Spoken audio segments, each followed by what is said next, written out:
सोचिए, एक छोटा सा शांत सा गांव, दीनापुर। लेकिन इस शांति के पीछे एक पुरानी कहानी छिपी थी और वो कहानी अब एक भयानक हकीकत बनने जा रही थी। वक्त था रात के 3 बजे का। पूरा गांव एकदम सन्नाटे में डूबा हुआ।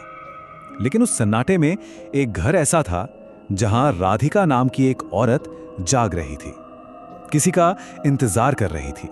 वजह, ये डरावनी सी भविष्यवाणी।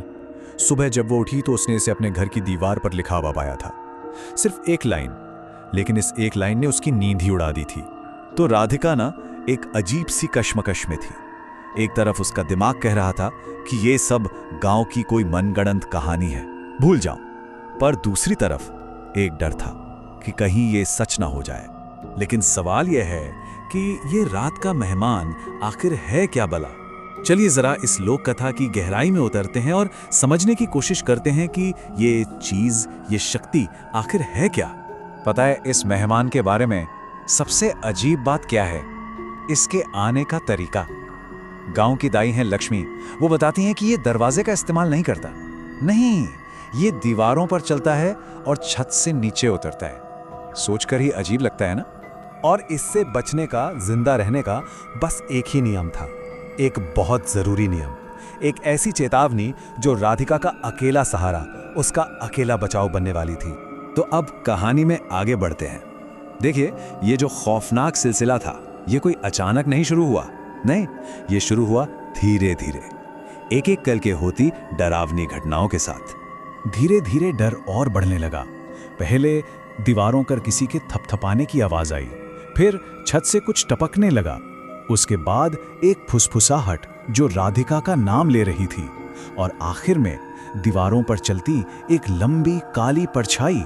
हर एक घटना उस पुरानी कहानी को सच साबित कर रही थी।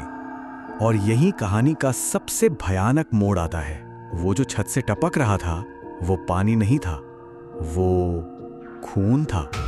और ये इस बात का पक्का सबूत था कि घर में कोई बहुत बुरी और असली ताकत मौजूद है। अब देखिए, यहां से चीजें बदलती हैं। वो शक्ति अब सिर्फ डरा नहीं रही थी, वो राधिका के दिमाग से खेल रही थी। मतलब जो डर जिस्मानी था, वो अब एक दिमागी जंग बन चुका था। और उस मेहमान ने अपनी सबसे बेरहम चाल चली। उसने राधिका के पति महेश की आवाज निकालनी शुरू कर दी। वही महेश जिसकी 3 महीने पहले एक एक्सीडेंट में मौत हो चुकी थी। ये उसके दुख और उसकी कमजोरी का फायदा उठाने की एक सीधी कोशिश थी। तो वो आवाज, महेश की आवाज, उससे बार बार मिन्नतें करती रही। राधिका, मेरी तरफ देखो, मैं तुमसे मिलने आया हूं। वो उसे लगातार उकसा रही थी कि वो उस एक नियम को तोड़ दे, वही नियम जो उसकी जान बचा सकता था। और ये सब काफी नहीं था। घर में और भी अजीब अजीब आवाजें आने लगी, जैसे कोई नंगे पैर चल रहा हो, कोई गुस्से में एक अनजानी भाषा में चिल्ला रहा हो, किसी औरत की चीख जो अचानक बंद हो गई, और चूल्हे के पास कोई एक पुराना डरावना सा गीत गुनगुना रहा था। और ठीक उसी वक्त जब लग रहा था कि इससे बुरा और क्या ही होगा, उस मेहमान ने अपनी सबसे घटिया चाल चली। उसने राधिका को एक झूठी उम्मीद दी। घड़ी में सुबह के 5 बज गए। मतलब अब तो रात खत्म होने वाली थी, सुबह होने वाली थी। और फिर राधिका को यकीन होने लगा कि वो बच गई है। सारी अजीब आवाजें बंद हो गईं। खिड़की से हल्की हल्की रोशनी भी आने लगी थी। उसने देखा कि मेहमान के लिए जो खाना रखा था वो भी गायब है, और थाली अभी भी गर्म है। उसे लगा, चलो सब खत्म हुआ। लेकिन क्या सच में सब खत्म हो गया था? बस यही एक सवाल था जो उस पल की राहत को तोड़ने और एक भयानक सच्चाई को सामने लाने के लिए काफी था। ये सब एक धोखा था, एक बहुत बड़ा धोखा।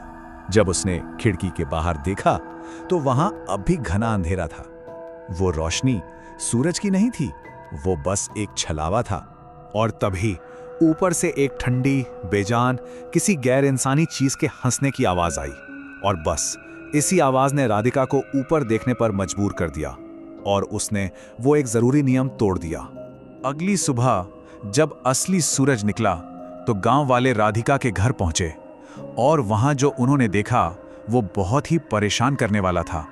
जो सबूत पीछे छूटे थे वो अपने आप में एक कहानी कह रहे थे। घर में एक अजीब सी ठंड थी। दरवाजा बस यूं ही खुला पड़ा था। चूल्हे के पास एक खाली थाली थी। फर्श पर खून का एक सूखा हुआ धब्बा, और राधिका गायब थी। राधिका के इस तरह गायब हो जाने के बाद रात के मेहमान की वो कहानी अब सिर्फ एक कहानी नहीं रही, वो दीनापुर के लिए एक हकीकत बन गई, एक चेतावनी बन गई। तो आखिर में एक सवाल बचता है, क्या होता है जब वो कहानियां जो हम बस एक दूसरे को डराने के लिए सुनाते हैं, कहानियां रहना बंद कर देती हैं?